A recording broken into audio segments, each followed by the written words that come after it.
두 가지 키워드가 있다고 보는데 비상계엄으로부터 자유로운 사람 그리고 하나는 명태균으로부터 자유로운 사람입니다. 네. 근데 공교롭게 김문수 장관도 두 가지로부터 모두 자유롭습니다. 물론 김문수 장관은 뭐 비상계엄에 나는 내가 있었다면 뭐 막았을 것이다. 사과라고 했을 때 또 사과하지 않고 이런 모습도 보이긴 했지만 본인이 그 국무회의에 참여를 안 했잖아요. 그렇기 때문에 약간의 자유로움을 갖고 있고 한동훈 전 대표는 그 반대 투표할 때, 그 해제 투표할 때 직접 들어갔었기 때문에 네. 거기에 또 자유로운 부분이 있고요. 그리고 그 명태균 씨와 관련된 명태균 게이트와 관련돼서도 다른 후보들이 뭐 여러 가지 아직 풀리지 않은 의혹들이 있음에도 불구하고 그 두 분만큼은 굳건하게 뭔가 연관성이 안 나오고 있기 때문에 그러면은 한동훈 전 대표의 시간이 충분히 올 수 있다. 다만 제가 봤을 때는 결국 그 강성 보수 지지층이 지금 한동훈 전 대표에 대한 비토가 심하기 때문에 어떻게 그것을 극복할 수 있을까? 안철수 의원을 따르던 분들이 당내에 굉장히 많았었죠. 근데 지금은 사실 조금 찾아보기가 힘든 그런 상황이고 심지어 이제 국민의당에서 우리 당의 지난 대선 때 2022년 대선 때 들어오셨던 분들도 많이 주변을 지금 떠나 있는 상황입니다. 지금 이제 영상에도 나오고 있는데 저는 메르스 때 안철수 의원이 저렇게 현장에 메르스 때가 아니죠. 저때 이제 코로나 때죠. 코로나 때 현장에 저렇게 가신 거 굉장히 용기 있는 행보였다고 생각을 합니다. 근데 그와 같은 용기 있는 행보를 계속해서 이어가지 못했던 지점이 지금 안철수 의원을 따르는 사람들이 점점 줄어들게 된 이유인 것 같아요. 사실상 대선출마 선언이라고 봐도 될까요? 여러분들 생각하시는 대로 생각하시면 됩니다. 사실 저는 지금까지 정치하면서 항상 국민을 최우선으로 맨 앞에 서 있었습니다. 비록 다른 생각들은 다르더라도 이재명 후보만은 대통령이 되어서는 안 된다는 그 생각만 같다면 다 함께 모여서 50%를 넘기는 그 방법만이 우리가 정권을 계속 유지할 수 있는 방법이다. 이렇게 저는 그 강성 지지자분들께 호소드리고 싶습니다. 네, 아마도 대권 주자라고 불리는 인물 중에서는 아마 첫 번째로 좀 선언한 게 아닌가 싶은데 성추문 부장님 상대방 입장에서 좀 어떻게 보시는지 궁금한데 벌써 안철수 의원 같은 경우에는 몇 번째인 것 같아요, 대선에. 네 번째입니다. 예, 네 번째. 어떻게 보십니까? 제가 알기로 저는 김대중 대통령이 네 번째 대선 만에 당선이 되셨고 그 이외에 대선 후보로 네 번이나 나온 분은 전 기억이 나는 부분이 없거든요.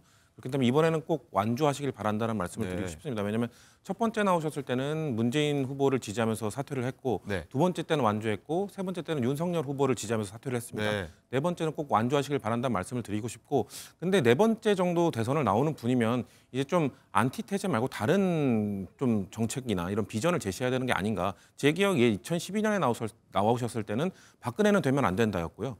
2017년 때는 문재인은 되면 안 된다. 2022년에는 이재명은 되면 안 된다. 이게 안철수 후보가 내세웠던 겁니다. 그렇기 때문에 안철수의 정치가 뭔지 아직 저도 한 15년이 지났지만 명확히 잘 모르겠습니다. 극중주의를 주장하셨던 분도 있고 뭐 실용주의도 가끔 얘기하셨는데 대체 안철수의 정치가 뭔지는 이번에 완주하시면서 꼭 국민들께 좀 전달해달라 이 부탁드리고 싶습니다. 네, 완주하라는 당부셨고 박상수 대변인은 어떻게 보십니까? 안철수 의원의 경쟁력, 당내 경쟁력부터 일단 봐야 되지 않습니까?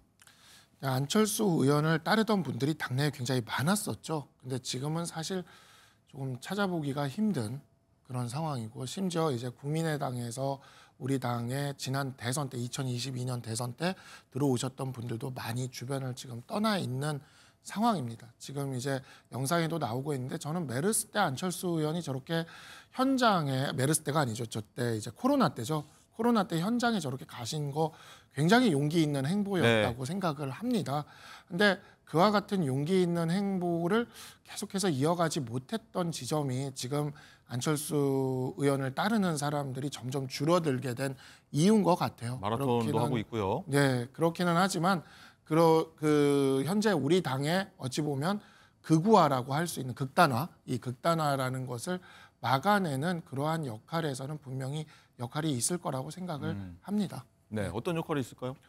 뭐 앞으로 그와 같은 극단적인 이제 주장을 하시는 분들이 또 있지 않겠습니까? 저는 진짜 당내에서 이렇게 패널들 만나도 우리 당의 패널들을 만나도 정말 대놓고 중도는 없다라는 이야기를 자신 있게 얘기하시는 분들을 보고 있으면 약간 정신이 아찔해질 때가 많거든요. 근데 적어도 안철수 의원은 중도는 없다는 소리는 하지 않는 분입니다. 예, 그러니까 그런 점만 해도 그 현재 우리 당 안에 있는 탄핵에 찬성했고 계엄에 반대했고 중도를 지향해야 된다라는 정치 세력들에게는 나름대로 힘이 될 수 있을 거라고 생각합니다. 2030도 여전히 좀 지지를 한다고 보십니까? 글쎄요. 안철수 의원이 아까도 이야기를 드렸듯이 그 코로나 때 대구에 홀로 가시는 그러한 용기를 계속 유지했다면 네. 계속 있었을 겁니다. 진짜 그 지금 보면은 국민의당 때 안철수 의원과 같이 오신 분들 중에 소위 말하는 친한계로 와 계신 분이 굉장히 많아요. 굉장히 많습니다. 그러니까 이런 것들이 좀 많은 것을 시사해 준다고 생각을 합니다. 알겠습니다. 자, 그리고 여권 잠룡하면 한동훈 전 대표도 빼놓을 수가 없는데 저희가 지난주 몇 차례 전해 드렸는데 책이 곧 출간된다 이런 소식이요. 자, 윤정 기자, 근데 이 한동훈 전 대표의 저서가 베스트셀러 1위에 올라서 네. 뭐 친윤 그리고 친한계가 뭐 여기 친한계 인사가 있으셔서 좀 잠시 뒤에 말씀하시겠지만 신경전도 많이 벌어지고 있다고 하죠. 네, 그렇습니다. 한동훈 대표 직접적으로 언급을 하지는 않고 있지만 행보 자체만 본다면 뭐 치러질지 모르는 조기 대선을 향하고 있는 것으로 보여집니다. 지금 온라인에서 베스트셀러 1위에 오르고 있는 이 책도 아직 정식 출간이 되지도 않았는데 네. 이 사실상 대선 출마 선언문이다 이런 평가를 받고 있는데요.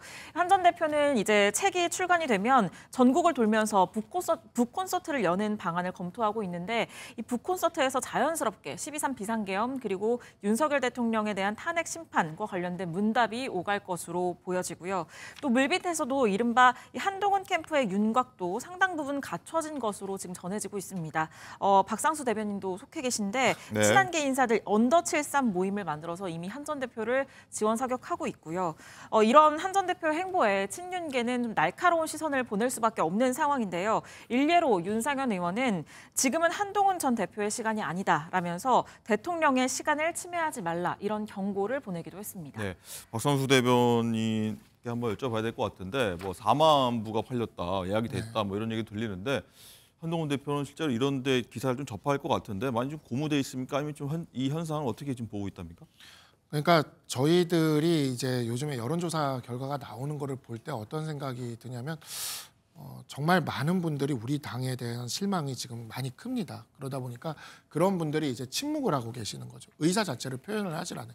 정치 얘기 자체를 피하고 싶고 정치 자체에 대해서 이렇게 거리를 두고 싶어하는 그런 마음들이 있는데 분명히 그러한 마음들이 겉으로 드러나지 않는 것들이 존재한다라고 생각을 왜냐하면 우리는 이제 계속 오프라인에서도 국민들을 만날 수밖에 없으니까요. 정치인으로서. 그래서 그거를 느끼고 있었는데 이번에 뭐 4만 부가 지금 뭐 예약 판매가 됐다라고 하는 네. 보도도 지금 나오고 있어요. 그러니까 이게 나오고 있으니까 그런 내용들을 보니까 아 이게 드러나고 있구나. 그러니까 그동안 어디에 기댈 데 없는 그 마음들이 지금 한동훈이라는 하나의 그 인물을 통해서 또 그 책을 통해서 그것이 이제 결집돼서 드러나고 있구나라는 것을 좀 느끼고 있고요. 네. 이러한 부분들은 앞으로 한동훈 대표가 활동을 하게 되면 점점 더 커질 수 있을 거라고 생각을 네, 합니다. 지금 나가는 화면 연달아 사진 2개가 나가고 있는데 약간 한동훈 대표가 캐주얼 복장, 편한 차림으로 있는 사진이 나가고 있는데 사진 작가 분이 이 사진을 찍어줘서 지금 오늘 아침에 공개를 한 것 같은데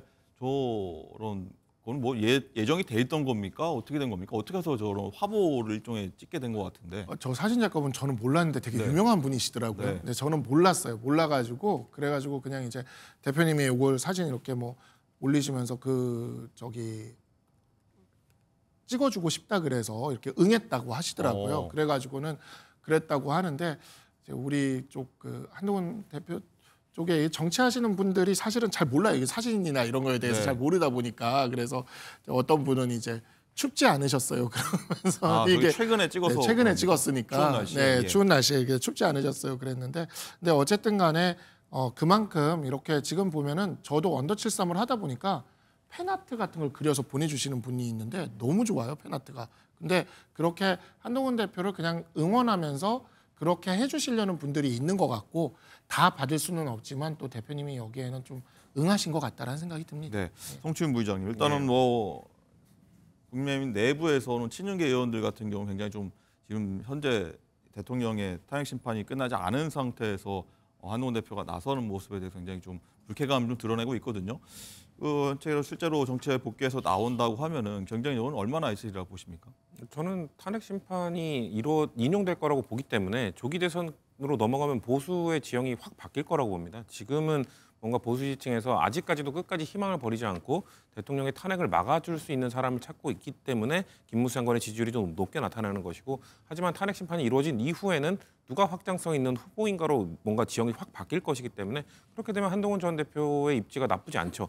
그리고 저는 두 가지 키워드가 있다고 보는데 비상계엄으로부터 자유로운 사람, 그리고 하나는 명태균으로부터 자유로운 사람입니다. 네. 근데 공교롭게 김문수 장관도 두 가지로부터 모두 자유롭습니다. 물론 김문수 장관은 뭐 비상계엄에 나는 내가 있었다면 뭐 막았을 것이다, 사과라고 했을 때 또 사과하지 않고 이런 모습도 보이긴 했지만 본인이 그 국무회의에 참여를 안 했잖아요. 그렇기 때문에 약간의 자유로움을 갖고 있고, 한동훈 전 대표는 그 반대 투표할 때, 그 해제 투표할 때 직접 들어갔었기 때문에 네. 거기에 또 자유로운 부분이 있고요. 그리고 그 명태균 씨와 관련된 명태균 게이트와 관련돼서도 다른 후보들이 뭐 여러 가지 아직 풀리지 않은 의혹들이 있음에도 불구하고 그 두 분만큼은 굳건하게 뭔가 연관성이 안 나오고 있기 때문에 그러면은 한동훈 전 대표의 시간이 충분히 올 수 있다. 다만 제가 봤을 때는 결국 그 강성 보수 지층이 지금 한동훈 전 대표에 대한 비토가 심하기 때문에 어떻게 그것을 극복할 수 있을까, 그거에 대한 막 고민이 많으실 것 같은데, 저는 자연스럽게 지금의 상황에서 탄핵 이후로 넘어가면 강성 지지층의 목소리보다는 일반 보수 지지층의 목소리가 커질 거라고 보기 때문에 한동훈 전 대표에게도 분명 기회가 올긴 올 것이다.